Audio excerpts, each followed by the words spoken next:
I'll tell you a story. When I got started about 2 years after my first GK experience, I did do some work with an investor, and he taught me a little secret, and this has to do with the multi-unit properties.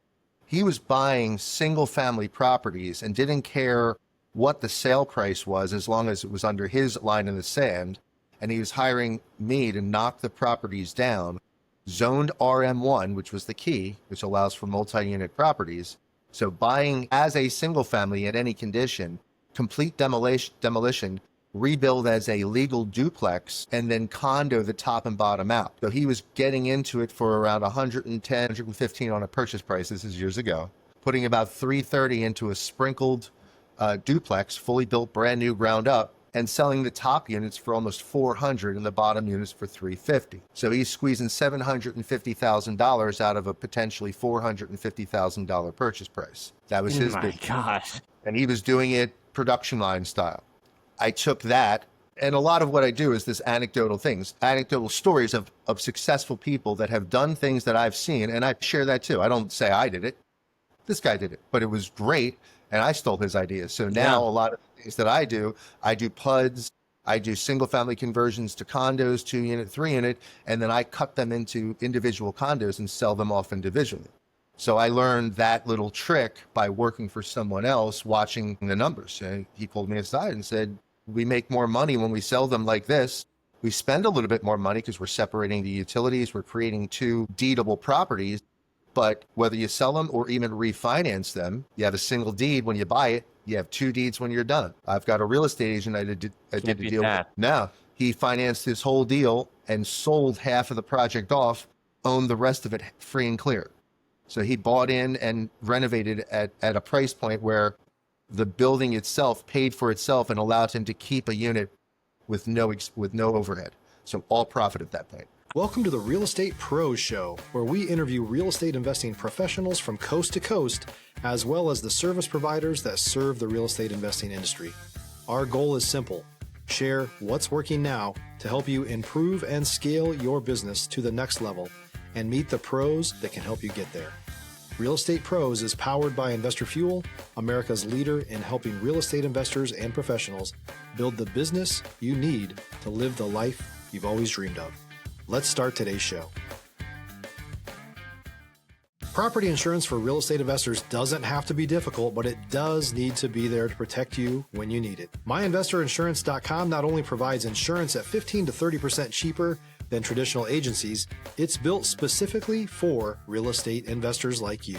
You can set up an account in about 2 minutes, get quotes on properties, turn on and turn off insurance for your fix and flip or rental properties in around 2 minutes without having to talk to anyone directly, all through our portal. There's no better way or faster way to make sure you've got the coverage you need to protect you, and no more lengthy policies either.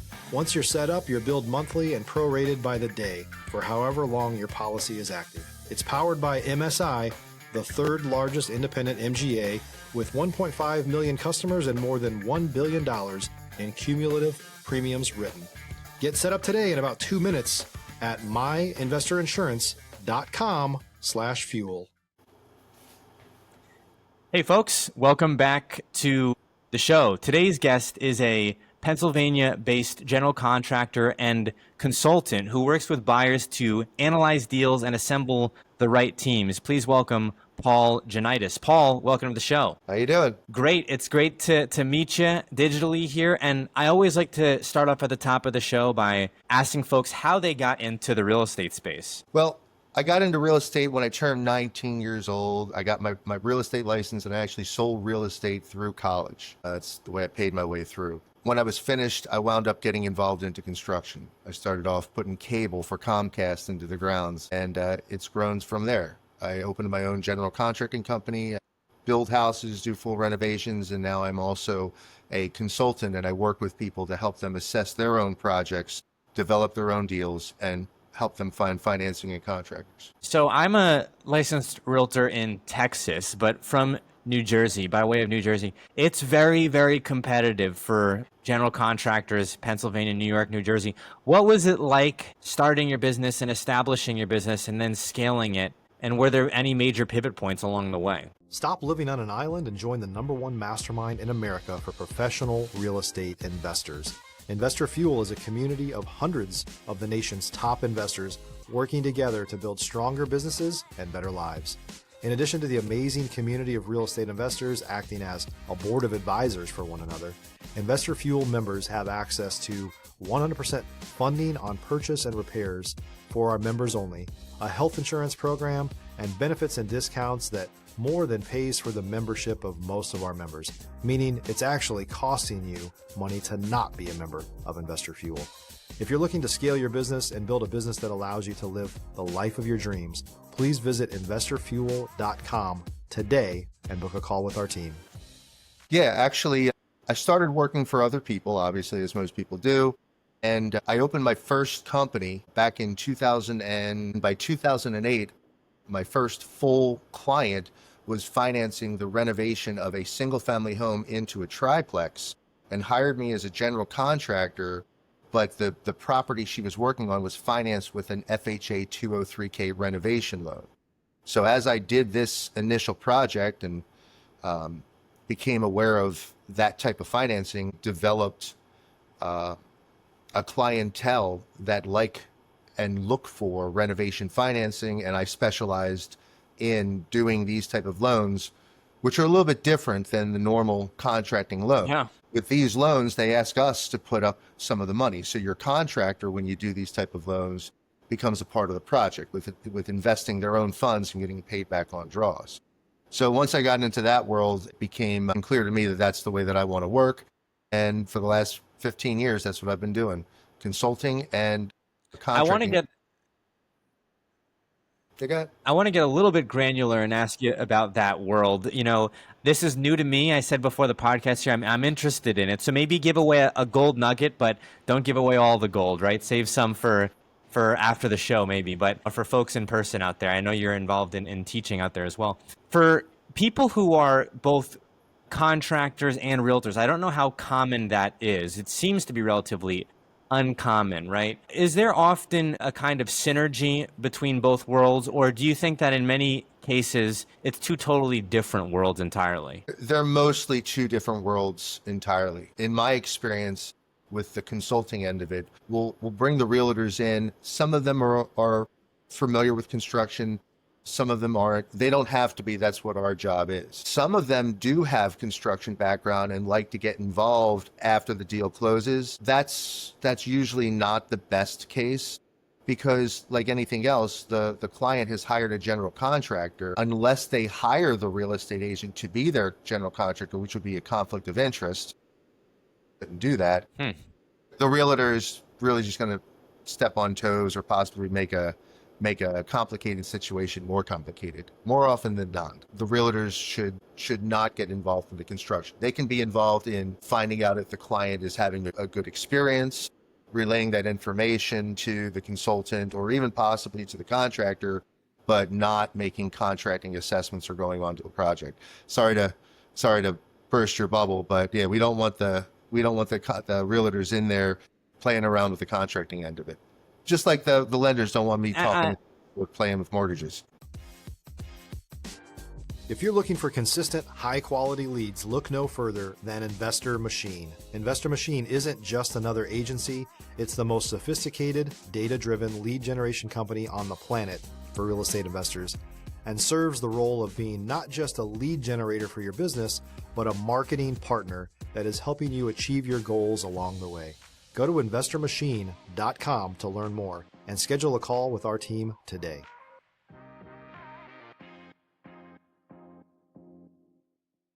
Right. I mean, on your end, when you started as a realtor, you mentioned working your way through school. By the way, congrats on that, because that is a massive accomplishment. You kind of glazed over that, but I know it's not easy to do either one of those, right? To be a realtor generating income or a student full time.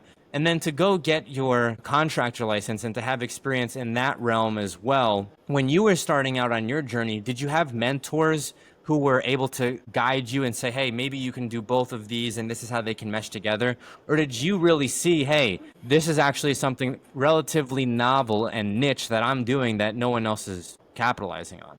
Both. I've had one very substantial mentor along the way who's been guiding me in my real estate development, not so much the construction, but more or less the development and the just the overall philosophy of the deal. And then initially when I got into it, I had a consultant, an older gentleman who was suffering from terminal lung cancer actually at the time.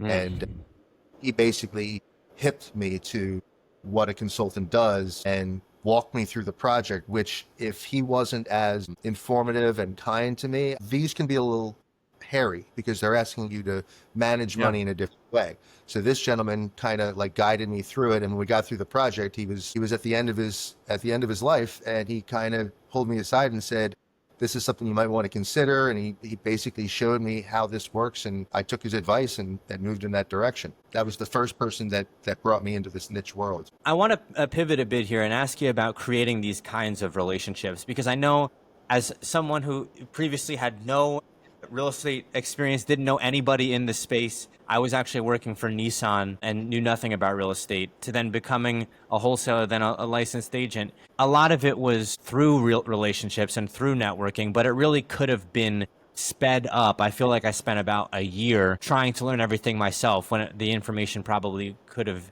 been given to me or easier facilitated through other people. Is this something that you've consciously tried to do? In listening to your story, it sounds like there was a lot of pivotal people who've helped you along the way. Or did you just kind of have a natural knack to rubbing shoulders with the right folks and building those kind of strategic relationships? No, I probably should rub shoulders more. I found the need to learn this stuff, and I just put myself in the situations to learn it. I came across a couple people, the consultant that taught me what I learned in the beginning. That was luck. But I was able to capitalize on it because I recognized it was a good thing to do, and I was able to accept what he was willing to offer. Currently, I do have another person I consider my mentor that's been guiding me through all of my purchases and my real estate development. He's more of a philosophical coach, teaches me about detaching myself emotionally from the deal, making sure that we don't purchase at the wrong place. You know, his standpoint is if it's over by a nickel, if that's your red line, don't cross it, move on to the next deal. So he's been giving me a lot of good pointers along the way. He's very successful himself, and he was taught by another mentor. So he's been passing it down, as do I. So with my clients and whatever I do, I like to be informative. I like to tell people the things that I know. I see other people be successful. I'm not a jealous person. I think that if everybody can succeed and grow and benefit from the things that I've learned, I'm more than happy to share them. And I like doing it. That's why I teach the classes. That's why I'm here today to talk to you and give you whatever kind of questions you need to be answered. I think, it's interesting because there's a lot of, I would say, information that's passed down that you're not going to get from a book. You can't even get from the internet or ChatGPT, but it's through this kind of trust and an understanding that this person has been through it before. I'm going to heed their advice. And I don't think that that's going away anytime soon. But I do want to pivot a bit here, Paul, and ask you about what's it like coming up in the Pennsylvania real estate space, because it's very competitive, right? I mean, I was in Texas before I moved to Santo Domingo, and I definitely felt that it was noticeably, I would say, more feasible to be a real estate investor and developer in Texas than it did certainly to be in northern New Jersey. So what was it like coming up in the Pennsylvania space as a realtor and then as a general contractor? If you're a new or newer real estate investor looking to launch or grow your real estate investing business, please check out Investor Fuel Club. It's a coaching community, but unlike anything you've ever seen before. And you can actually partner with members of our mastermind from coast to coast on deals right in your market. There's no better opportunity to build a consistent business than to literally partner with pros to help you avoid costly mistakes, avoid the need for capital to do deals, and help you eliminate your fears as you're starting your business. Learn more about Investor Fuel Club at investorfuel.com/club. As a realtor, I was young. I was 19 years old, and full disclosure, my uncle is a broker. So I worked out of his office, and it was in 93, 94. So a couple summers was when I did it. It was a real rough market too. You might not remember, but we just got done the 80s housing boom, and it was really depressed market. And my uncle always told me, if you learn how to make money in a down market, you'll be fine when things come around because, as you know, the real estate market runs in cycles. Flash forward 20 more years when I get back into real estate and development myself in Philadelphia. I was fortunate enough to be living in northern Philadelphia, the Fishtown area, which is one of the hottest markets, period, in Philadelphia. And I was able to capitalize on a couple of good opportunities to buy some land, some lots, do some development. The Philadelphia market is fueled by a lot of New York money that's coming down. Right now, Philadelphia fire with large builds. They're putting tons of units online. Smaller guys, it's a little bit tougher because the cost of putting things up is a little bit more than it was 10 years ago.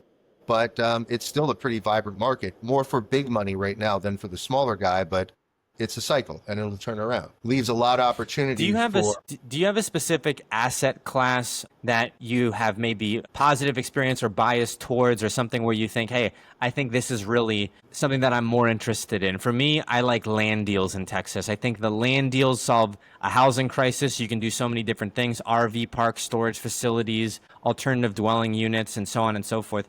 Do you have an asset class that you really enjoy working with? Yeah, I'll tell you a story. When I got started about 2 years after my first UK experience, I did do some work with an investor, and he taught me a little secret, and this has to do with the multi-unit properties.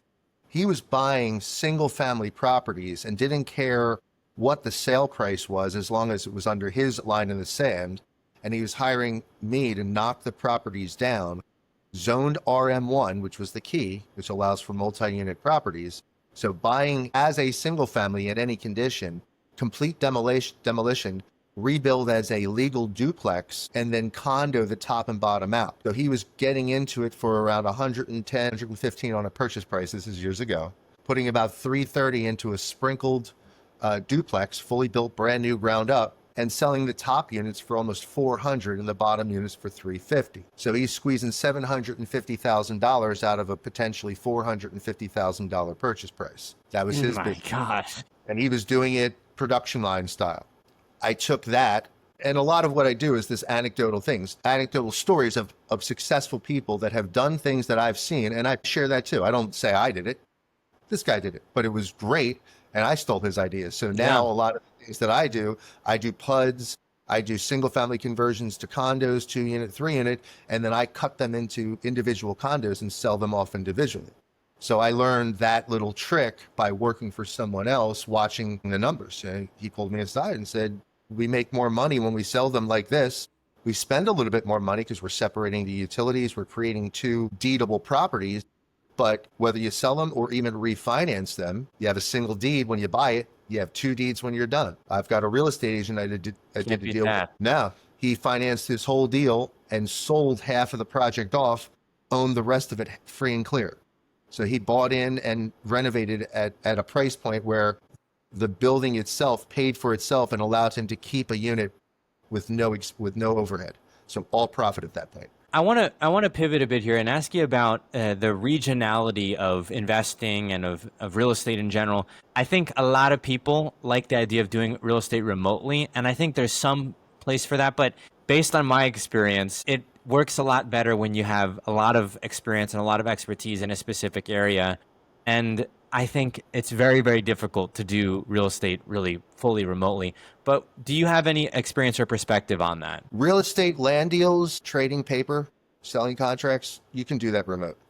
If you're going to do construction, you should be there. You should be there. You should make sure that you're on the same page. You should have a relationship with a contractor and a contracting company. And you should absolutely keep an eye on what they're doing, because if you don't show up more than once or twice a month, too much happens between your last visit and your next visit that the corrections become very expensive. If you're going to develop real estate, you should be hands-on. If you're going to just buy and sell properties or buy and sell land, then you can do it remotely. Hey, Paul, so we are coming up on time here. Where can folks go if they'd like to reach out to you, if they'd like to learn more about Atlas, or if they're in the Pennsylvania area and they'd like to contact you? Yeah, great. Atlas203k.com. That's Atlas Consultation is the company, and we service the tri-state area, all of New Jersey, all of Delaware, and all of Pennsylvania. You can also check us out on Instagram. Paul, thank you so much for coming on the show here today. Thanks for joining us for today's Real Estate Pros Show. You can learn more about the amazing benefits of the Investor Fuel Mastermind community, including surrounding yourself with hundreds of other rock stars, 100% financing for your deals, and members-only discounts from vendors you're likely already using that, as a member of Investor Fuel, will save you more than the cost of your membership. Visit investorfuel.com to learn more. If you're interested in joining us as a guest of this show, please visit investorfuel.com/pros to apply. You can also check the show notes for access to free resources, how to get access to world-class lead generation, and much more. Don't forget to subscribe so you never miss another episode. Have a great day. We'll see you on the next show.